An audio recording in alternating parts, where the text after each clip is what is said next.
Hello and welcome back to the Sporting Fan podcast. Today I'll speak about the opening 5 rounds of the Super Rugby season. This year, all the Australian teams have played all 5 games, as well as a Fijian draw. So those 6 teams have played all 5 games so far, while the New Zealand sides and Moana Pacifica have been affected heavily by COVID, meaning that they have played less games. The New Zealand sides have played between 3 and 4 games, while Moana Pacifica have played only 2 games. What's going to happen with those games, how they're going to catch them up, I'm not exactly sure. I haven't seen how or when they're going to catch those games up before the finals, so hopefully they do get played. One thing on that COVID, I find it interesting that the New Zealand sides aren't able to fill the gaps where players have tested positive to COVID. This is because they have the NPC, which is for those that don't know, is the competition below Super Rugby in New Zealand. The teams around the world have similar competitions, such as either had or have similar competitions. Australia used to have the NRC, South Africa the Currie Cup. These are the kind of competitions they had. So basically, it was my belief that the NPC was designed to basically refine players, to refine their skills and make them ready for Super Rugby. If they were to get caught up. A lot of players that are not selected for the All Blacks but are Super Rugby players actually go back to the NPC once the Super Rugby Super Rugby season actually finishes. I just don't see why they wouldn't bring those players up from the NPC to Super Rugby if people are sick. In my opinion, there's no point in having the NPC as a feeder for Super Rugby if you're not going to use it as a feeder. I think either make it a fully amateur competition and make it equivalent to a grade competition, or actually use it for its actual what it was designed to be used for. So that's just my opinion on that. Anyway, back to the rugby. It's been quite good this year, especially the New Zealand games. I've quite enjoyed them. The New Zealand game, a lot of teams have been performing quite well, which is good. The New Zealand games, like I said, have been exceptional. The New Zealand games a lot of them have been extremely close. There's been a couple of games where teams have scored 2 tries in the last 5 to 10 minutes to win the game. The first one was the Hurricanes when they beat the Blues a few weeks back, whereby Artie Severe scored the match-winning try. They scored a try just prior to that, and then Artie Severe ran up the sideline to a Tuivasa check, unfortunately. For him, he missed a tackle, and Artie Severe then ran in close to the post, and Hurricanes get the goal and won the game. And the other one was the Chiefs against the Crusaders, where the Chiefs actually scored twice to beat the Crusaders in an upset win there. So those 2 games were absolutely crazy. Great games. Was very pleased to see Roger Tuivasa debut. A lot of people said he had an up and down. Some people think he performed well. Some people think he performed poorly. But personally, I think he performed well. but even with the the Chiefs game with the Crusaders, them beating the Crusaders, I still think the Crusaders are the team to beat when it comes to across competition. They just seem to always find another gear. Like, yes, they may have got beaten, but in saying that, the Crusaders did kind of switch off in that game. But when it comes to finals, I don't think that will happen. Make sure that I think they'll come back bigger and better next time. It'll also be interesting to see how they go about their team when it comes to the finals, because they've got a lot of good players in their team. For example, their back row, they've got Christie, Grace, Blackadder, and Matera. And provided that they are all fit, Christie, Grace, and Blackadder are all Blacks, and Matera has played for the Pumas, and they're all absolute guns. So it'll be interesting to see the makeup of their back row, to see who they'll pick for that, and also it'll also be interesting to see how they will play their back line. Obviously, provided they're fit, Richie Mwanga will be 5'8", and then you have Drummond and Hall filling the halfback role, so one starting, one off the bench. But yeah, from basically the 11 through to the 15 jersey is going to be quite interesting, because they have David Havili, who's currently playing at inside centre, or second 5'8", which I hate that term, if you're in New Zealand. But yeah, he's playing at inside centre at the moment, but he also can play fullback. Personally, I think he's a fullback, and I don't think he's a solid inside centre, but personally I think when he's got a little bit more space, he's a much better fullback. But I'll get to the reason why he's not playing fullback at the moment.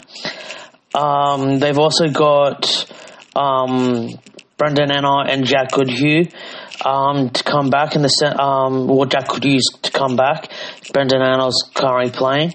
Who are playing? Brendan Enner can play wing and in the centres. Jack Goodhue usually plays inside outside. Better outside centre than inside centre, in my opinion, but both are very good players. They've got three blokes that can play to fill in the centres. They've also got Savio Reese and George Bridge on the wing, and they've also got Lester Fayanganuku. Sorry on the pronunciation there, who can play on the wing and outside centre. And all three have been absolutely outstanding. Fayanganuku can play wing and outside, so there's another one that, where does Scott Robinson and he was very close to playing for the All Blacks last year. A lot of people thought he should have actually been picked, me included, at bare minimum in the squad over a couple of other players. But unfortunately for him, he didn't get picked. And then you've also got Will Jordan, who's playing a fullback, which is the reason why David Havili is playing at inside centre. Will Jordan has been an absolute gun. He's been absolutely freakish for a couple of years since he's come in. He's just breaking holes. So Scott Robinson's got a real decision to make, because there's 7 blokes to fill into five positions, and 6 of those blokes are All Blacks, and one of them was very unlucky not to play for the All Blacks. So, and they've only got 5 positions to fill, so it's pretty hard to say who goes and where. So, as I say, better him than me when it comes to Scott Robinson, because I would not like to be picking that team. They're that strong. You'd probably pick at least one of them on the bench, but who do you then leave out for in the finals? It's a tough decision. So yeah, but the Crusaders have been, like I said, strong. They'll be hard to beat again this year. I think that you'll probably find that their they're the favourites to win it despite the loss of the Chiefs, provided they don't have another COVID outbreak like they did about a week or so ago. So, yeah, I think they're still the favourites to win it. The Chiefs, the team that beat the Crusaders, they've been very, very strong as well this year. They've been, I think they've only lost one game. They've been dominating a lot of teams. They, beat the top of the best team in the comp, the Crusaders. So, they've really bounced back over the last from the second half of really lost the Super Rugby Aotearoa. They really bounced back quite strongly. They had basically when they came back after they were doing well, pretty solidly pre-COVID, and then at the start of the 2020 season, and then it got shut down. I still remember they got they about 8 blokes out or something, and then they whacked the Waratahs by about 50 points or something. They beat them like 56-10 or something. They with 8 blokes out, they absolutely annihilated them, and then they had the shutdown. And then they came back from the shutdown where they played the Super Rugby Aotearoa, and they didn't win a game. And then they came back at the start of last year in the 2021 Super Rugby Aotearoa season, and then lost the first 3 or 4 games of the season. And they just came back, and then all of a sudden there was a light bulb moment for them. And everything just changed. They were just beating everyone. Like, when there was that Trans-Tasman, yes, they got beaten against the Reds, but that was only because of some questionable refereeing, where, Damien McKenzie got red carded earlier in the game and they ended up losing. But they've come back quite strong over the last, this first half of this year and the second half of the Super Rugby Aotearoa forward from last year. They could potentially win it this year. The Crusaders and Chiefs have both played 4 games, and they've both won 3. So I reckon the Chiefs could potentially be a bit of a dark horse. And the Crusaders, like I said earlier, the Crusaders would be still the favourites to win it. But I wouldn't be surprised if the Chiefs come back and upset them and beat them again. They win a second game. The other New Zealand side that's played 4 games this year is the Highlanders. They've been unlucky. They've just had nothing go their way this year. They've always been competitive. They're always competitive, but they just seem to be,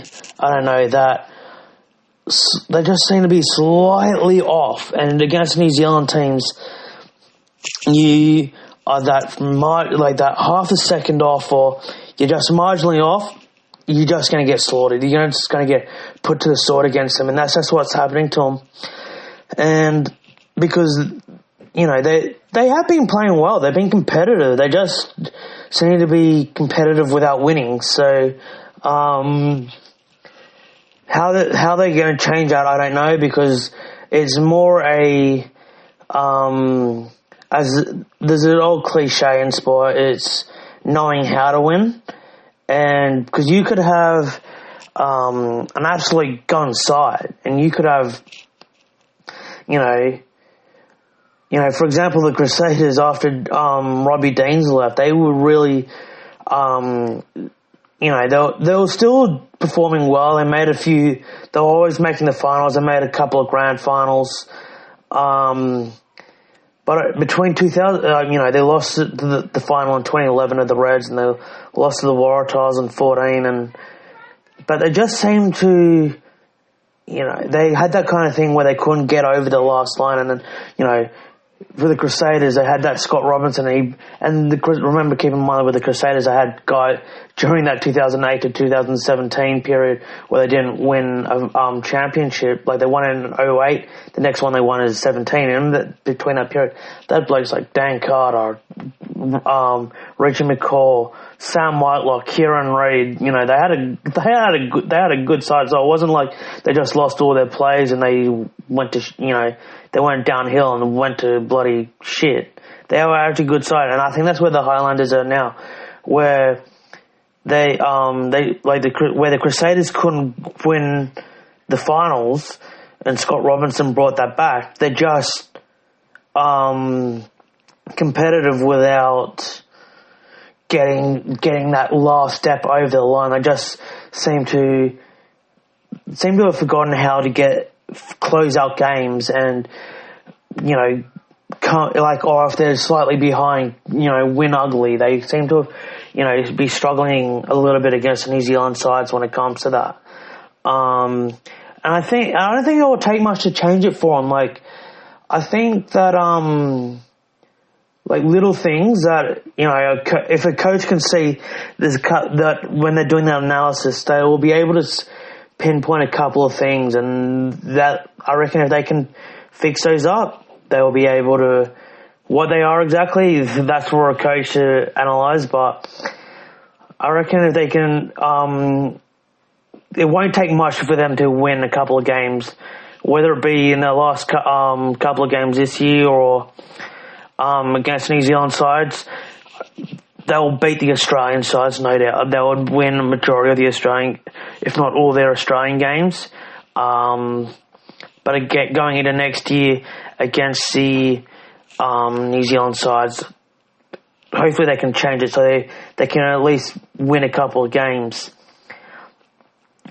Then the next two teams, you got the Blues and the Hurricanes, who both played 3 games, and I think their match was almost the match of the season so far that I've watched. That game was absolutely crazy. That was so good. But yeah, they've both teams have played 3, won 2, lost 1, and yeah, they've just both been phenomenal. They hopefully they can make up the 2 games that they've lost, and yeah, but the games they played, they look very, very solid. They look very good, and I reckon the Blues are whibsically riding high after winning the Super Rugby Trans-Tasman last year, which was their first competition win since the 90s. So they were riding high and then riding off that success. So, and I reckon they could, I reckon, bit like the Chiefs, especially the Blues, I reckon they could potentially, I reckon the Chiefs are the team that are most likely to do it, but I reckon both the Blues and the Canes could cause an upset. And I reckon they could, if they're in the final, anything could happen. They could, they've got blokes that can win it, win them the game. So, they've got real game breakers. Like the Blues, for example, have, Tuivasa-Sheck, where he's going to play, whether it be, inside, outside, whether it be inside or outside center or fullback. Who knows? That they could do that. You've also got Beauden Barrett there. So they've also got a, all black front row. So they've got a very good side. The Hurricanes with, Geordie Barrett. You just give him a penalty. You never know with him. Like if he's got an on day with the boot, he can kick them from 55 or 60 meters. So you don't want to, be giving them too many penalties because they're just going to be slowing them over all day. So they could be, the Hurricanes I would say is an outside chance. The Blues, a little bit more so, but still, again, an outside chance. But, they could cause an upset and they could win a couple of games and be a real smoky. They've looked good in the few games that they played, but, yeah, I reckon been real interesting. They've been real good. Then I'm going to go into the Australian sides, and well, they've been okay. They couldn't really go backwards on what they've done the last few years, but I reckon they've slightly improved, but I don't think much has changed.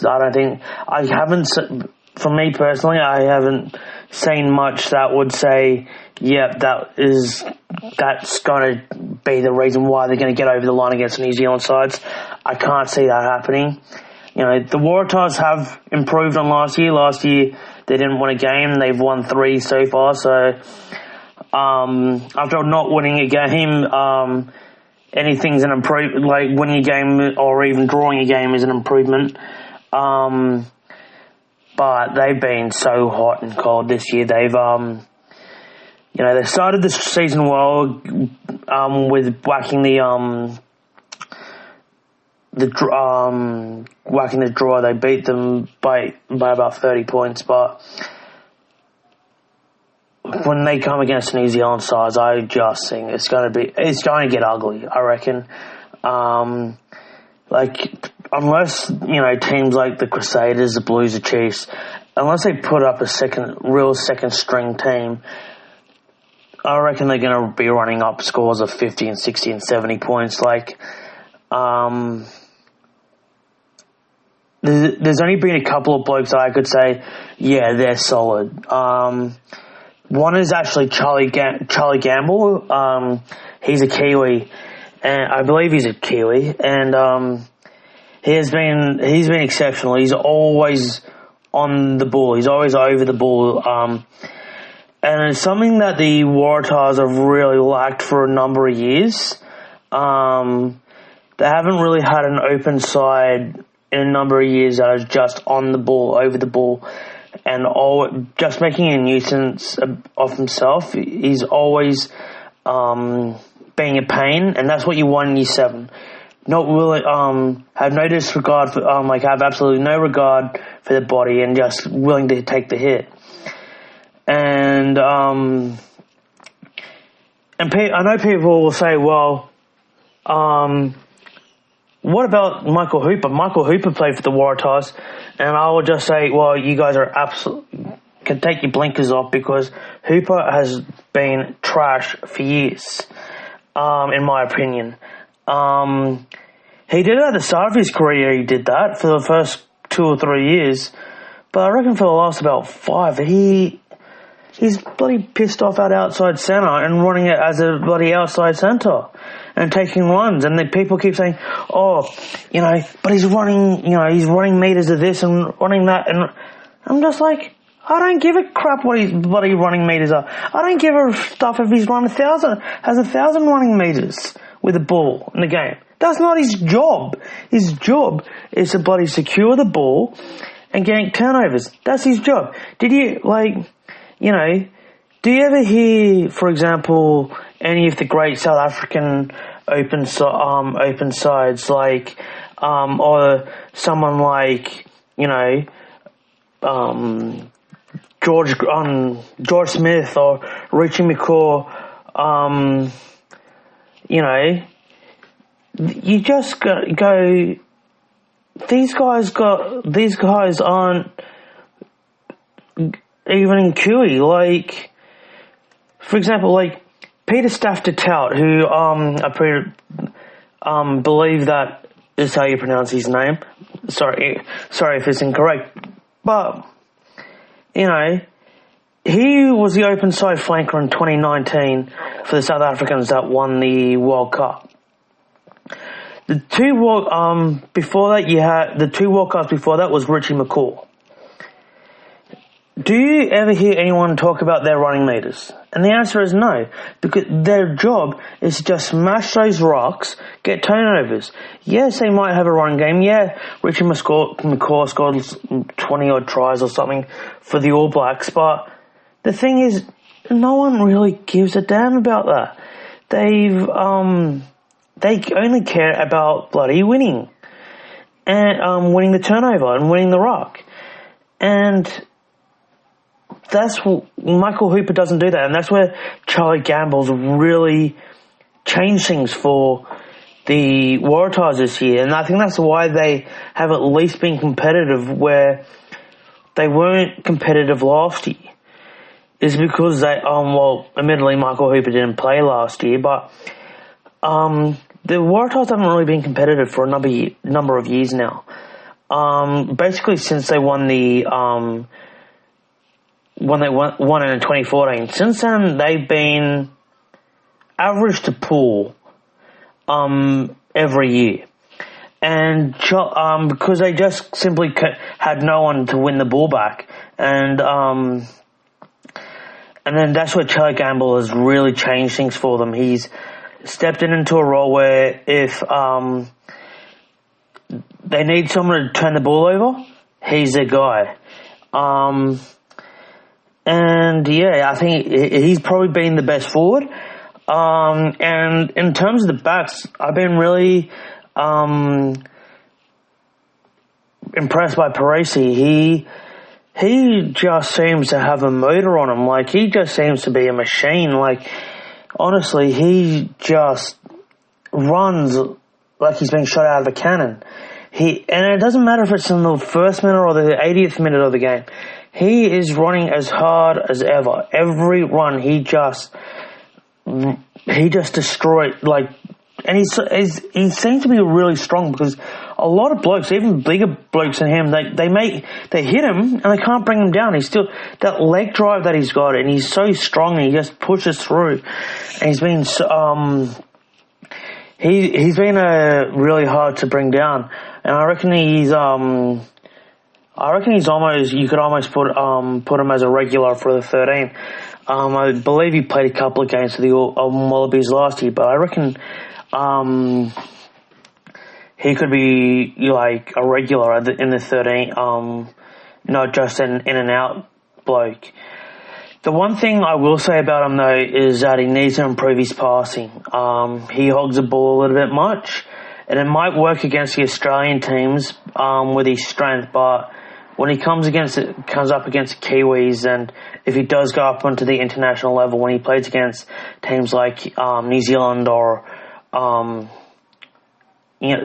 All Blacks or the Springbok or England, France, like these kind of teams, he'll be shot down very quickly, and blokes will just come in on him, and they'll eventually be able to hold him up and get a turnover. So that's one thing. He needs a little bit more subtlety in his game, where he's just not a crash ball. Everyone knows that he's going to run it. So he needs to. That's my only criticism of him. But other than that, he's been very strong this year. Then I'm going to go on to the Brumbies. Top of the table, undefeated, the only team that's undefeated this year. But I don't want to sound like, always negative with the Australian teams, but a couple of the games have been woeful, to say the least. They could have easily lost against the Western Force. They could have easily lost against the Reds. They probably should have lost at least one of those games. They probably should have lost to the Western Force. And the Reds, yeah, they probably should have lost. So they probably should have lost 2 games. And I think, they're a little bit in the same boat as the Waratahs. Like, they've been good enough to win in games that the Waratahs necessarily aren't good enough, haven't been good enough to win the Cup in 2 games this year. But I think they're going to struggle, like the Waratahs. I think they're really going to struggle against the New Zealand sides from what I see, because if you're struggling against teams like the Western Force, no disrespect to the Western Force, you're gonna struggle against the New Zealand sides. Like, then I can't see them being competitive against the Crusaders. I can't see them being, basically the only way, I can't even see them being competitive against the Highlanders, to be honest, who are at the bottom of the table for the New Zealand sides. I really can't see.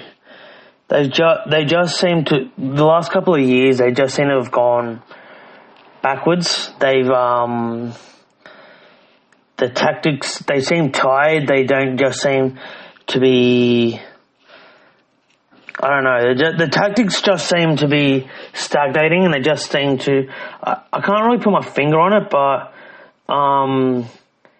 it's just, the tactics seem off, and a lot of teams have figured them out.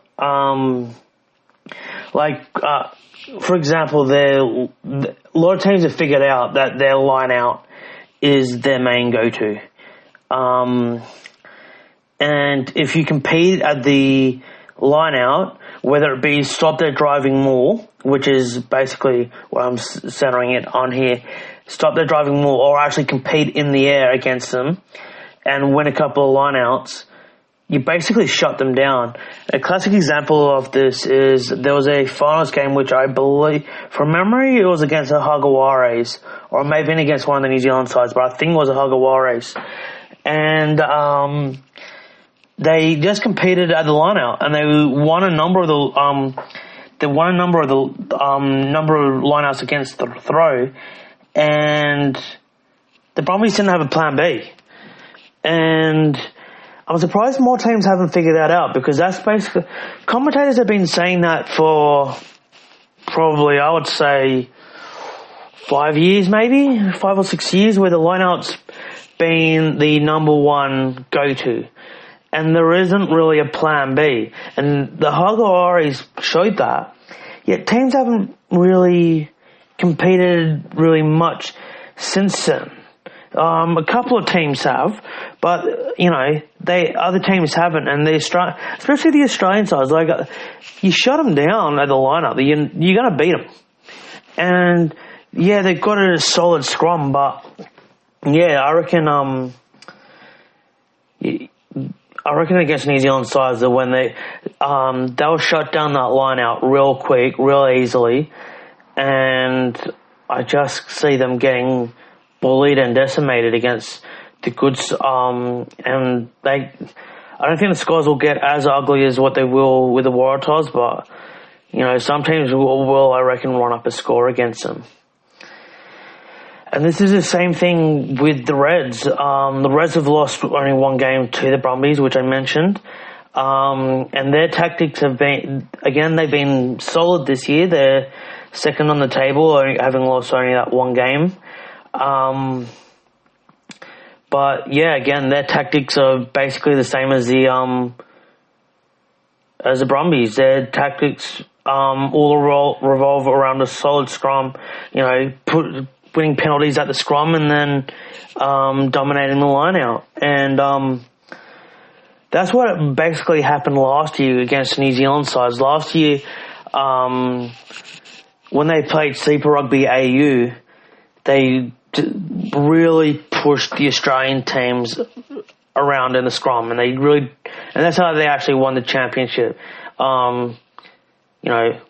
Along with Nick Berry refereeing with 16 players, when he was basically playing as a 16th man for the Reds. But apart from that, that's basically how they won all their games last year.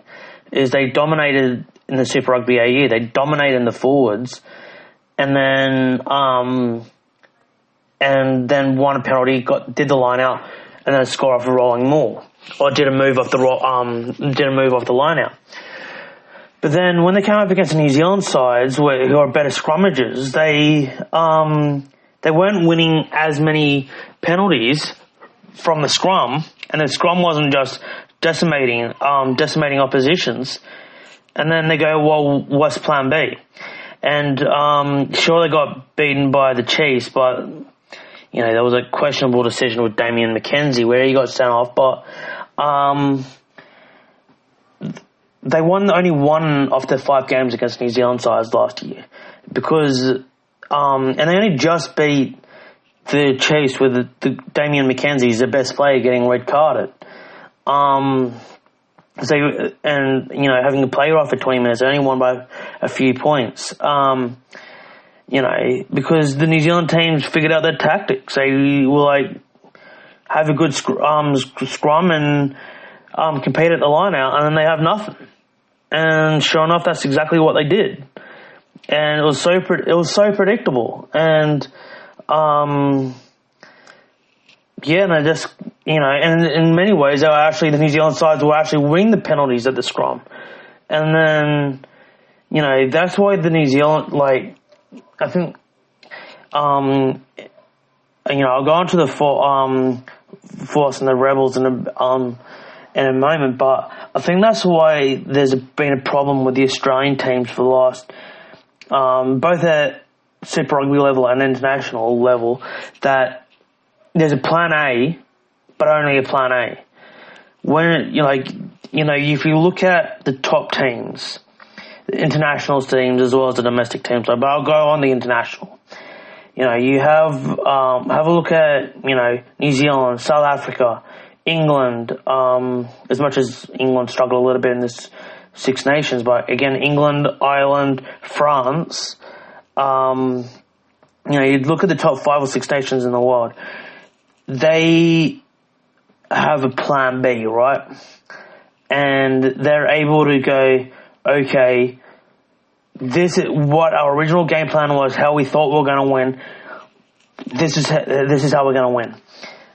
And when that doesn't work, they go, okay, let's go to plan B, let's go to plan C. Australians don't have a plan B or plan C. It's just dominate the set. Like, it's basically schoolboy stuff, right? Dominate the set pace and you'll win. And if one of the 2 set pieces in the scrum or lineup doesn't work, then they go, okay, they just throw their hands up and go, we got nothing. So that really needs to improve. If they are, the Reds and the Brumbies want to compete against the New Zealand sides, they really need to have a plan B and C in case their scrum and line out is at bare minimum on par, or if not worse than the New Zealand teams, because they don't get that right, they're just going to get slaughtered. But moving on to the Western Force, they're a bit like the Waratahs. This, you know, they're kind of, you know, Brumbies have been slightly better than the Waratahs. The Force completely like the Waratahs. Been okay without being great. They haven't set the world on fire, but they have put in a few good performances, nearly beat the Brumbies. They probably should have won that. They're a bit unlucky not to win that game. Probably should have won. But, you know, I think they took a lot of confidence out of that game. I think they can improve. There have been a lot of improvements, but it just seems like they're a couple of players short of being a real. And I'm not trying to be rude or disrespectful here, but they just seem to be 2 or 3 Blakes short off a real good side, and in key positions. And I just think it's because, you know, this is why you know, the NRL doesn't really want to expand in the WA, is that because no one, when you think about it, no one wants to really play for Western Australia, which is why they got kicked out in the first place. But, you know, when you're from an eastern state, like, for example, I'm from Sydney, right? If I had let's say theoretically I was at that level, which I'm nowhere near that level. But if I had a choice, if I had a contract between the Rebels and the Force, I'll go to the Rebels. simply because it's closer to home. If I have a day off or, day off training or, say everything's finished at, 10, 11 o'clock, I can get on a flight at 1 p.m., be in Sydney at 2:30, spend the afternoon and fly back at 8 o'clock at night or something. Spend a few hours with my family, in Sydney, have a dinner or whatever and then go back to Melbourne. Whereas, with the Force, you can't do that. It's a 4-hour flight, bare minimum 4-hour flight to any of the eastern states where majority of the talent comes from, and blokes just don't want to go be that far away from home. There's a time differential, and it's just everything's a lot harder, and yeah, it's just. Like I said, there are a couple of players short, and I think, like I've said with the other three teams, and what I'll say with the, Rebels, they're going to struggle. I can't see them being even competitive against the New Zealand sides, unfortunately. And the last team is the Rebels, who, to be honest, where do we even begin with it? They are just as bad as what the Waratahs were last season. They've got a lot of good players in that team, but unfortunately they've got a few blokes out, and it really shows that they're, they've got Matt and Moore there, but to be honest, by round 2 or 3, they look cooked. They looked like the season was basically. They were ready for the season to finish, and it looked like a team that really knew that they were out of finals contention and just wanted the season to finish. They were waiting for the last 1 or 2 games to happen, and then just basically put their feet up and relax. And you just go, and that was after about round 2 or 3, and you just think, geez, there's another bloody. 10 games, they got another bloody 10 games to go, 8 or 10 games to go, and they're already, and you just go, geez, if they're already doing this after week 2, what are they going to be like in week 8 or 9 when they're playing the Crusaders or playing the Chiefs? This is, the scores are getting ugly against the Australian teams. Imagine what it's going to be against New Zealand team. It could literally, get to an 80 or 90 point, 100-0 score lines. The scores could get really bad, and I hope for their sake it doesn't, because quite frankly, no one wants to watch it, and to be honest, it's not good for anyone when you get those kind of score lines, but unfortunately, that's the only way I can see it going, is that they're going to get thrashed, and they just look cooked. They look like they don't want to be there. They will look like they just want the season to end and click open a beer and go home. But unfortunately, they've still got several games to go, and I hope it improves. Now, moving on to the Pacific teams, who I said at the start of the year that I was really looking forward to. The first I'll go into is the Fijian draw.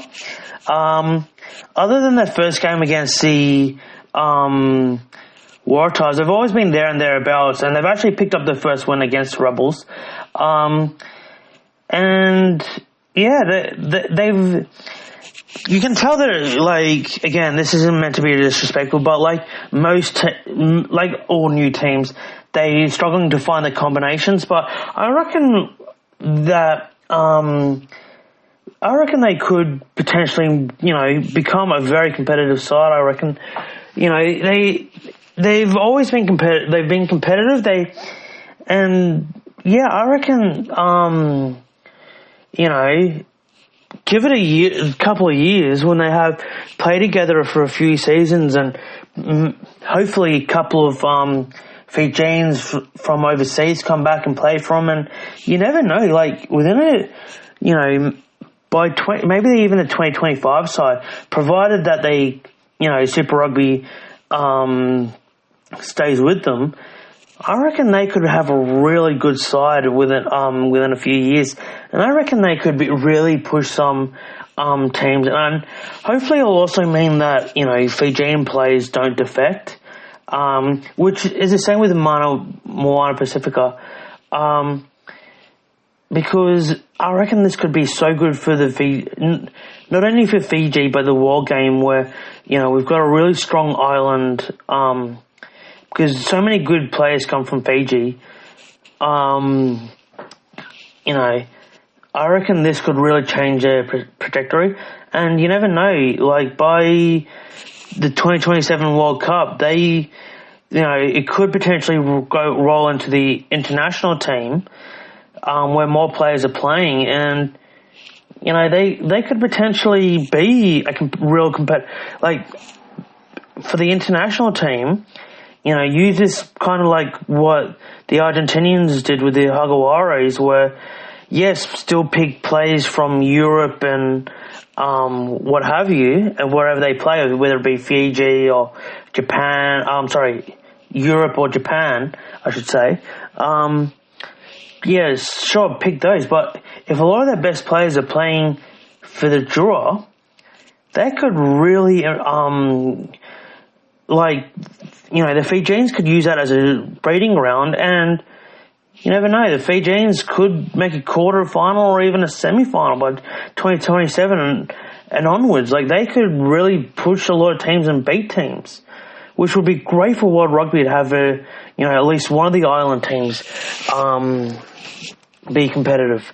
And the same thing, and that moves me on to the Moana Pacifica, who have been really unlucky this year. They've had their first two games got decimated with COVID, so they couldn't play. And then unfortunately, over the weekend, they had their last. I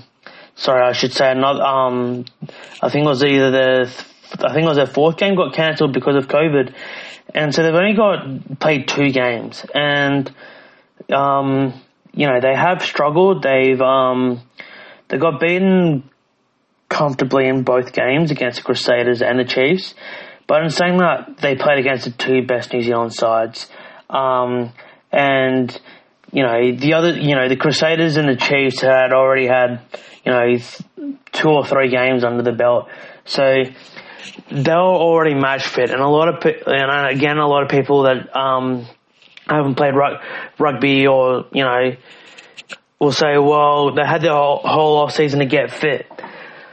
Which is true, but the thing is, you could run on the treadmill, run laps, do as many Broncos or beep tests or however you do your fitness. You can do as many of those as possible, but it's just different when you get on the field. Like, the level of fitness on that is quite different, and it really showed in the first 2 games. But I reckon in a few years' time, like the draw, if they can keep improving, keep getting games, I reckon they could really be competitive in a lot of games. And I reckon, within a few years, you never know, they could be cause up, when they do, well, hopefully when they beat, the New Zealand sides and the Australian sides and that, they're not called upsets. They go, they're not, if they're on the TAB, if you look at the TAB or the sports bet or whatever, instead of having them, the Crusaders at $1 and they're at bloody $10 or something, the Crusaders are $1.40 and they're at, $2 or something. So at least TAB is saying it's not a foregone conclusion and people don't go, well, we obviously expect the Crusaders to win, but we wouldn't be surprised, or the Crusaders or the Chiefs or the Hurricanes or whoever, oh yeah, we wouldn't, we expect the New Zealand team to beat them, but we wouldn't be surprised if they do win. It wouldn't be classified as an upset per se. It would be more saying, and this is for the draw as well, they are more saying, okay, they're going to give this. the other team might be slight favourites, but they could definitely push them, and they could definitely win here. And that's where I think they could, and that will obviously go on to Samoa and Tonga as well, where they could potentially get those good players instead of getting them to defect to New Zealand or Australia or one of the European teams, international teams. They're playing for them, and then same with the draw. Could be really good for the World Game, where if they could get 2 or 3, if at least one of the islands really competitive on the world stage, if not all 3, it would be absolutely fantastic. And I'd love to see it. Hopefully that all happens, and that's my review. I'm interested to hear what you think. Tell me if I'm being a little bit harsh on the Australian teams here, a little bit soft or too nice to the New Zealand teams, or both. I would like to hear your thoughts. And until next time, thank you for listening.